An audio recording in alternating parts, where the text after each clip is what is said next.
Hər vaxtınız xeyir, Obyektiv efirdədir. Gənclər gününü qeyd etdiyimiz bu həftədə obyektiv olaraq xüsusi istedadlı, peşə və reabilitasiya vasitəsilə öz potensiallarını kəşf edən, güclənən gənclərimizdən danışmaq istədik. Əlilliyi olan gənclər üçün reabilitasiya imkanları yaradan, onların bacarıqlarını və imkanlarını ön plana çıxaran, yeni bir həyat mərhələsinə hazırlayan ünvan isə Sosial Xidmətlər Agentliyinin Peşə, Əmək, Reabilitasiyası mərkəzidir. Bugün müzakirəmizin nəzər nöqtəsində bu mərkəzin fəaliyyəti, yaratdığı imkanlar və gənclərin həyatında açdığı yeni yollar dayanır. Bu barədə az sonra qonağımızla ətraflı söhbətimiz olacaq. İndi isə ağıllarla əlilliyi olan gənclərin yadda qalan və xoş görüşündən postmüharibə dövründə görülən işlərin cari miqyasına qədər ən son məlumatları təfərrüatı ilə Dost TV-dən bizimlə birbaşa bağlantıda olan həmkarım Əsmər Nəcməddin qızından eşidəcəyik. Hər vaxtınız xeyir Əsmər, xoş gördük. Salam, hər vaxtınız xeyir olsun xanım. Sizi və tamaşaçıları Dost TV-nin studiyasından salamlayıram. Həftənin əsas sosial xəbərləri ilə qarşınızdayıq. Sosial Xidmətlər Agentliyinin Uşaq Evi sosial xidmət müəssisələrində yaşayan gənclər və əlilliyi olan şəxslərin Peşə, Əmək, Reabilitasiyası Mərkəzinin benefisiarları axıl şəxsləri ziyarət ediblər. 2 fevral Gənclər Günü münasibəti ilə təşkil olunan tədbirdə gənclər axıl şəxslər üçün Sosial Xidmət müəssisəsinin sakinləri ilə maraqlı vaxt keçiriblər. Dövlət Məşğulluq Agentliyi tərəfindən ötən il daha 72,6 min gənc işlə təmin edilib. Qeyd olunan dövrdə 2500 gənc üçün özünü məşğulluq proqramı çərçivəsində kiçik bizneslər qurulub. 9500-ədək gənc peşə kurslarına cəlb edilib. Böyük əksəriyyəti gənclər olan 343 min şəxs peşəyönümlü xidmətləri ilə əhatə olunub. Postmüharibə dövründə 132 min şəxsə 411 min xidmət göstərilib. O cümlədən 106 min şəxsə sosial ödəniş təyinatı üzrə 120 min xidmət göstərilib. 25,4 min şəxsə birdəfəlik ödəmə təyin olunub.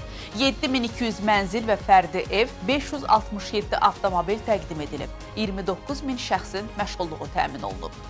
Belə hörmətli tamaşaçılar, mənim sizə bu həftəlik çatdıracaqlarım bu qədər. Diqqətiniz Real TV-də olsun. Obyektiv davam eləyir. Hələlik. Təşəkkürlər və uğurlar həmkarıma və birbaşa bağlantımızda əməyi keçən bütün Dost TV komandasına. Obyektiv işini davam etdirir. İradə var, istək var, əngəl yoxdur. Bu, əlilliyi olan gənclərin seçdiyi, inandıqları, dəyərin və mübarizə ruhunun qısa, amma güclü ifadəsidir. Əlilliyi olan şəxslərin Peşə, Əmək, Reabilitasiyası Mərkəzinin rəhbəri Rəhilə Həsrətova ilə söhbətimizə başlayırıq. Hər birinizi izləməyə dəvət edirəm. Rəhilə xanım, xoş gəlmişsiniz, xoş gördük sizi. Xoş gündüz olsun. Buraxılışdan öncə mən sizin rəhbəri olduğunuz Peşə, Əmək, Reabilitasiyası Mərkəzi ilə tanış oldum. Məndə xoş təəssüratlar, nikbinlik yaratdı və belə bir təəssürat yarandı ki, sizin mərkəz tək gənclərimizə, əlilliyi olan şəxslərə peşə imkanları açmır, yəni onlara tək iş öyrətmir, eyni zamanda özünə inam qazandırır, əmək bazarına inteqrasiya fürsətləri verir. Bu baxımdan bugünkü söhbətimizdə sualım çoxdur. Buyurun. Gəlin əvvəlcə ondan başlayaq ki, müəssisəniz neçə yerlidir, hazırda nə qədər benefisiarınız var və onlar hansı peşələr üzrə kurslardan öyrənirlər? Deməli, əlilliyi olan şəxslərin Peşə, Əmək, Reabilitasiya Mərkəzi 200 yerlikdir. Əlilliyi olan şəxslərə həm peşə hazırlığı, həm peşə, əmək reabilitasiyası xidmətləri göstərilir. Eyni zamanda onların həm sosial reabilitasiyası istiqamətində də, yəni həm sosial-psixoloji dəstək, həm onların sosial bacarıqlarının inkişaf etdirilməsi, cəmiyyətə inteqrasiyası yolunda müəyyən işlər görür. Hal-hazırda mərkəzdə 120-dən artıq əlilliyi olan şəxsimiz var. Onlar müxtəlif regionlardan peşə hazırlığına cəlb olunublar. Mərkəzdə hal-hazırda 12 istiqamət üzrə peşələr öyrədilir. Bunlardan kompüter istifadəçisi, montaj operator, dərzilik, toxuculuq, xalçaçılıq, bədii oyma, rəssamlıq, dulusçuluq, kişi və qadın bərbəri, manikür peşələridir. Bu peşələrdə həm onlara peşənin seçilməsində istiqamət verilir həmin şəxslərə, həm də peşə hazırlığı dövründə onlara müxtəlif istiqamətlər verilir. Həm peşələri öyrənməklə yanaşı digər dərnəklərə cəlb olunur, istedadları üzə çıxarılır, və bu kimi dəstəklər göstərilir. Yaş həddinə gəldikdə orada 15 yaşından qəbul edirik. 35 yaş aralığında, əvvəllər biz 15-29 yaş aralığında qəbul edirdik. Amma hal-hazırda isə bu yaş dövrü 35 yaşa qədər, yəni onların əlilliyi olan şəxslərin tələbatını nəzərə alaraq, onların fiziki durumlarını nəzərə alaraq 35 yaşa qədər uzadılmışdır artıq bu qəbullar. Rəhlə xanım, bir kursu bitirib, vaxt itirmədən digər bir kursa başlamaq mümkündürmü? O baxır onun potensialına və qiymətləndirmə zamanı kursu necə bitirməyinə. Əgər qiymətləndirmə zamanı bilirsiniz ki, hər bir kursun sonunda həm Dövlət Məşğulluq Agentliyinin nümayəndəsi ilə, həm Sosial Xidmətlər Agentliyinin nümayəndəsi ilə birgə komissiya tərtib olunur və o komissiya onun peşə hazırlığını qiymətləndirir. Peşə hazırlığın qiymətləndirməsi zamanı yəni müvəffəq qiymət almış şəxslər şəhadətnamə təqdim olunur və onlar artıq əmək bazarına inteqrasiyası təşkil olunur. Bu şəxslər digər 2 ildən sonra yenidən peşəni, yeni bir peşə üçün mərkəzə müraciət edə bilərlər. Amma peşə hazırlığı dövründə, məsələn, kompüter peşəsinə gəlibsə, eyni zamanda digər yaradıcı peşələrdə, məsələn, rəssamlıq istedadı varsa o kurslara da, çünki biz kompüter peşəsində onun maksimum 3 saatdan artıq biz ona prosesə cəlb eləmirik. O yüzdən də digər, ya musiqi dərnəyində, ya digər əmək terapiyalarında iştirak edə bilərlər eyni zamanda. Amma bitirdikdən sonra sertifikat alıbsa 2 ildən sonra cəlb olunur. Amma bir də görürsən ki, belə hallar da olur ki, bilirsiniz, orada həm fiziki durumuna görə, həm əqli durumuna görə müxtəlif əlilliyi olan şəxslər mərkəzə qəbul edilir.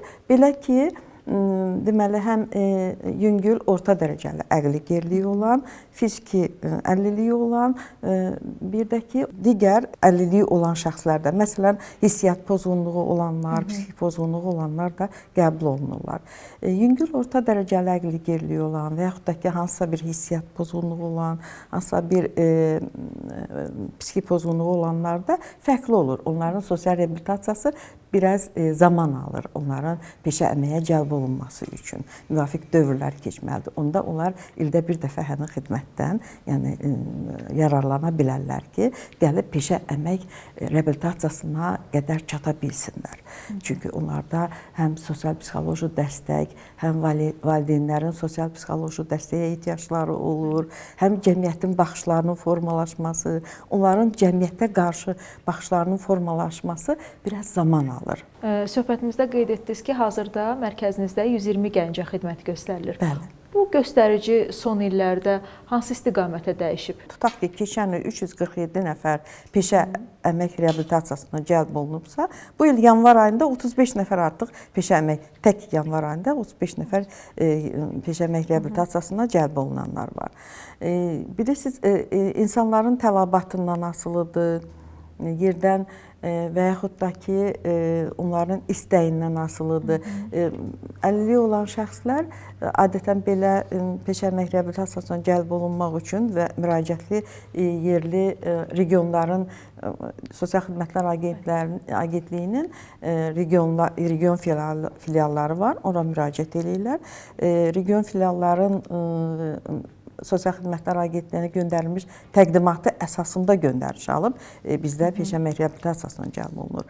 Yerlərdə əgər tələbat çoxdursa, biz də onları çox qəbul il ərzində hətta 600-800-ə qədər qəbul edə bilərik. Eyni zamanda 200 nəfərlik yerdir bu. Söhbətimizin bu yerində təklif edirəm ki, 100 dəfə eşitməkdənsə bir dəfə görmək yaxşıdır. Gəlin, biz də görək, Peşə Əmək Reabilitasiyası Mərkəzində gənclər necə işıq gələn tərəfə doğru addımlayırlar və əzmlə öz gələcəklərini qururlar. Sosial Xidmətlər Agentliyinin əlilliyi olan şəxslərin Peşə Əmək Reabilitasiya Mərkəzi 15-35 yaşlı əlilliyi olan şəxslərin cəmiyyətə inteqrasiyası istiqamətində uğurlu addımlar atır. Mərkəz bu yaş qrupuna daxil olan fiziki və yüngül formalı əqli və psixi pozuntuları olan şəxslərin peşə hazırlığı və peşə reabilitasiyasını həyata keçirir. Burada Azərbaycanın bütün bölgələrindən olan bu kateqoriya gənclər üçün kompüter montajı, montajçı operator, dərzilik, toxuculuq, xalçaçılıq, dulusçuluq, aşpaz köməkçisi, ağac üzərində oyma, kişi bərbəri, qadın bərbəri, manikür və rəssamlıq üzrə 3-6 aylıq kurslar təşkil olunur. Mərkəz tərəfindən kursları bitirənlərin iş tapmasına da yardım edilir. Kursumuzu bitirən uşaqlara sertifikat təqdim olunur. Sonra bitirən uşaqlara köməkliyimizi göstəririk, sexlərlə, atelyelərlə və başqa işlərin evdə işləməsinə dəstək göstəririk. Kursu bitirən gənclərin əksəriyyəti mərkəz tərəfindən ən böyük arzularının həyata keçdiyini söyləyirlər. Bu peşəyə, bu sahəyə əvvəlcədən həvəsim var idi. Bura gəldim, çox şeylər öyrəndim. Yaxşı müəllimələrlə tanış oldum, müəllimlərlə tanış oldum. Burada maşın üzərində öyrəndim, araqçınlar düzəltdik. Bura gəlmək üçün Sosial Xidmətlər Agentliyinə müraciət elədim. Bu kursa həvəsim var idi, yəni manikür kursuna. Hal-hazırda 21 yaşımın içindəyəm. 3 aydır ki, buradayam. Tam şəkildə öyrənmişəm. 2 ildən çox müddətdir ki, mən rəssamlıqla məşğul oluram. Məni məsləhət gördülər ki, Peşə Əmək Reabilitasiya Mərkəzinə gəlim və özümü inkişaf etdirim, adaptasiya olum, cəmiyyətə sosiallaşım və mənim incəsənət üzrə seçdim, çünki uşaqlıqdan gələn həvəsim məni bunu seçməyimə sövq etdi. Hazırda Fatimə və digər gənclər Peşə Əmək Reabilitasiyası Mərkəzi tərəfindən təşkil olunan satış sərgisinə hazırlaşırlar. Bu sərgidə gənclərin zəhmətinin və istedadının məhsulu olan geyimlərdən, yeməklərdən tutmuş rəsm əsərlərinə və oyma nümunələrinə kimi əl işləri təqdim ediləcək. Mərkəzin bu kimi addımları bu kateqoriyadan olan gənclərin cəmiyyətə inteqrasiyasını təmin etməklə yanaşı, onlarda sabaha maddi və mənəvi inamı daha da artırır. Söhbətimiz zamanı bir sujetdə efirə getdi Rəhlə xanım. O sujetdə biz sizin mərkəzin fəaliyyəti ilə yaxından tanış olduq. Orada artıq sizin benefisiarlarınız da öz fikirlərini bildirirdilər ki, mərkəz barədə təəssüratları necədir, təlimçilər və s. və ilaxır. Ümid edirəm tamaşaçılarımız üçün də çox xoş bir sujet olacaq və həvəslə izləyəcəklər. Belə bir məqama toxunmaq istərdim. Bax, bu kurslara cəlb olunan gənclər sonradan cəmiyyətə tam şəkildə inteqrasiya olunsunlar deyə, özləri maddi qazanc əldə etsinlər deyə, onların özünə məşğulluq prosesi necə formalaşdırılır? Sonda şəhadətnamə verilərkən, qiymətləndirmə aparılarkən Dövlət Məşğulluq Agentliyində nümayəndəsi orada iştirak edir və o da öz fikirlərini söyləyir. Onların məşğulluq agentlərinə müraciətləri üçün onlara təkliflər verir. Həm özünə məşğulluq, həm məşğulluq potensialından asılı olaraq. Çünki onun bazasında əgər təhsil bazası varsa, bu birbaşa məşğulluğa da müraciət edə bilər. Məsələn, kompüter kursu öyrənər, digər kursları öyrənərək müvafiq potensial yığaraq və məşğulluğa cəlb oluna bilər. Amma əgər bu istedadı varsa, yaradıcılıq qabiliyyəti varsa, hansısa bir sənətkarlıq öyrənibsə, sənətkarlıq baxımından da özünün məşğulluğunu qura bilər, müraciət edib, müəyyən avadanlıqlar alaraq özünə məşğulluğunu qura bilərlər.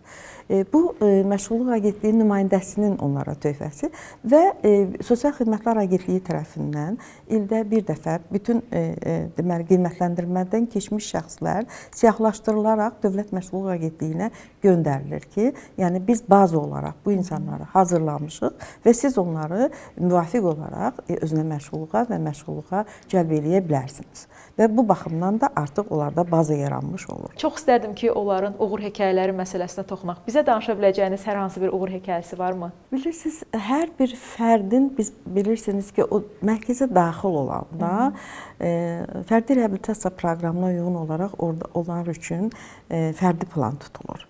Və bu fərdi planda onların inkişafı nəzərə alınır. Hansı nöqtədən başlayıb, hansı nöqtədə bitə bilər.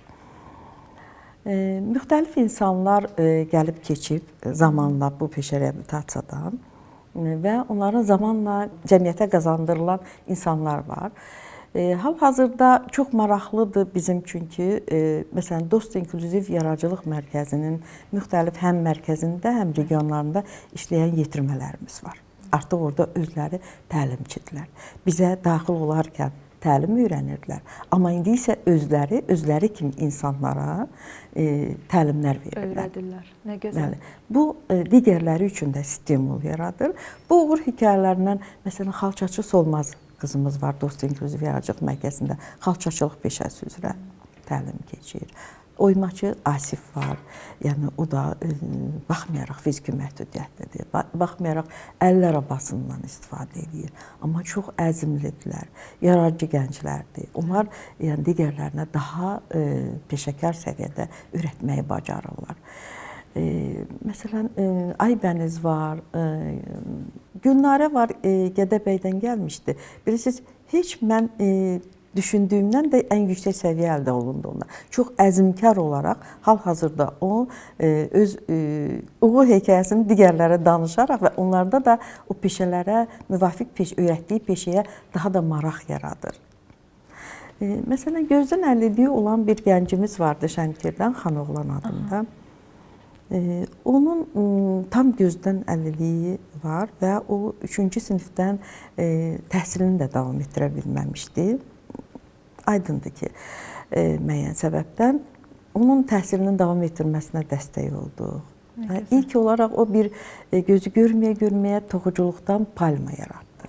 Bunda bilirsiniz necə kiçik motorikanın inkişafı həm də onda elə bil ki bir dönüş nöqtəsi yaratdı beynində, hissiyatında dönüş nöqtəsi oldu və təhsilini davam etdirmək istədi. İndi o Azərbaycan Dövlət Universitetini bitirib, magistratura bitirib. Əla. Ona Sosial Xidmətlər Agentliyi tərəfdən müxtəlif dəstəklər oldu. Xarici dövlətlərdə beynəlxalq təlimlərə qoşuldu. Sizin danışdığınız bu hekayələr bizə belə təsir edirsə, əlilliyi olan gənclərə 2 qat, 3 qat təsir edir və həqiqətən də bu tip artıq sizin peşə kurslarını bitirib və belə nailiyyətlər əldə etmiş şəxslərin uğur hekayələri həqiqətən də böyük bir stimuldur.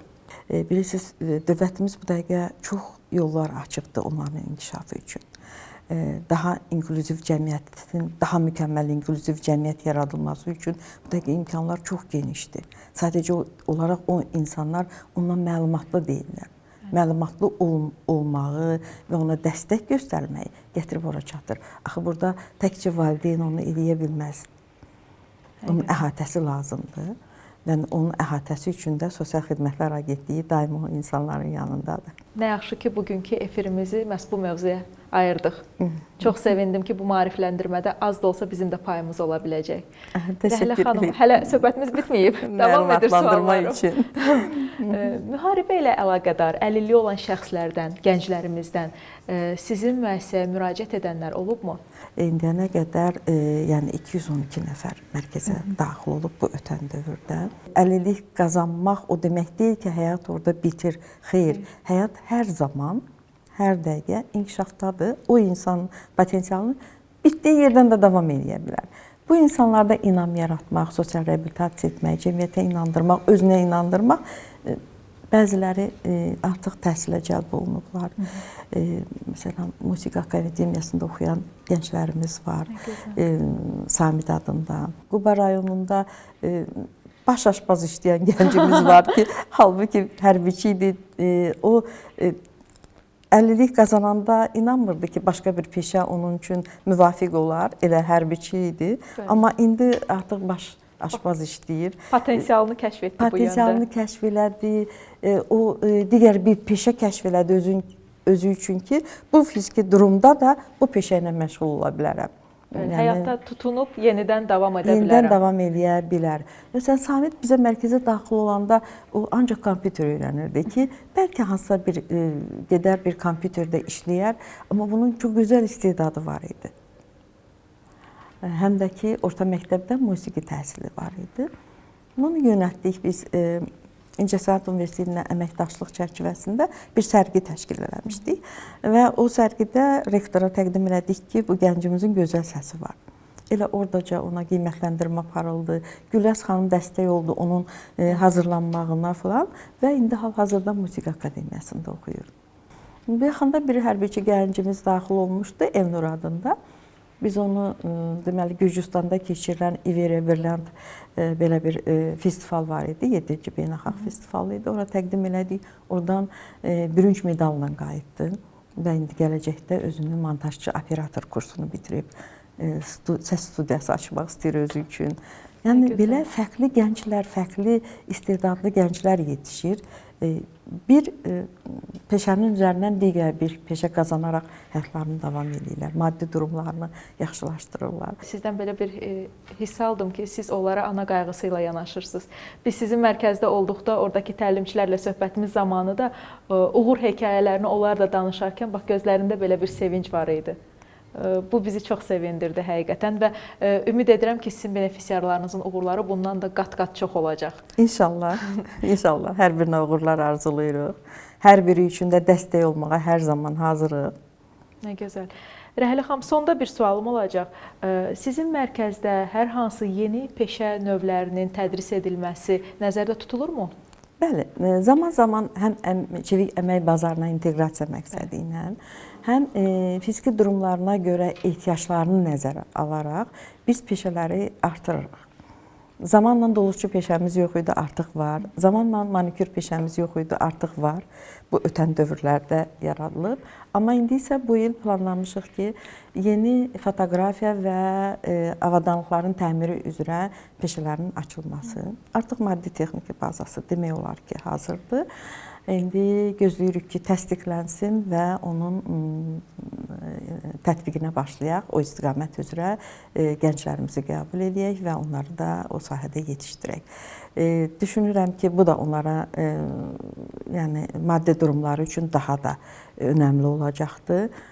Çünki zaman-zaman onların biz sorğular apararaq istəklərini də nəzərə alırıq və fiziki durumlarını da nəzərə alaraq peşələr üzərində işləyirik. Müsbət əhval-ruhiyyədə bugünkü söhbətimizi yekunlaşdıraq. Bugün söhbətimizdə belə bir qərara gəldim ki, bu sizin tək əmək fəaliyyətiniz deyil, bu böyük bir missiyadır və gələcək qarşısında bir missiyadır. Bu missiyanın davam etdirilməsində sizə və Peşə Əmək Reabilitasiyası Mərkəzinin bütün təlimçilərinə, heyətinə uğurlar arzulayıram. Təşəkkür edirik hər birinizə. Çox sağ olun. Bəli, bugünkü söhbətimizdən çıxardığım nəticə oldu ki, Peşə Əmək Reabilitasiyası Mərkəzindəki gənclər hər kiçik uğurunda ümid tapır, özünə inam qazanır, addım-addım müstəqilliyə doğru irəliləyirlər və həyatda inamla özlərinə cığır, yol açmağa hazırlaşırlar. Bəli, məhz yol. Burada əsas dəyər yolun sonundan çox yolun özüdür. Bütün gənclərə uğur olsun. Bizi izlədiyiniz üçün təşəkkür edirik. Hələlik.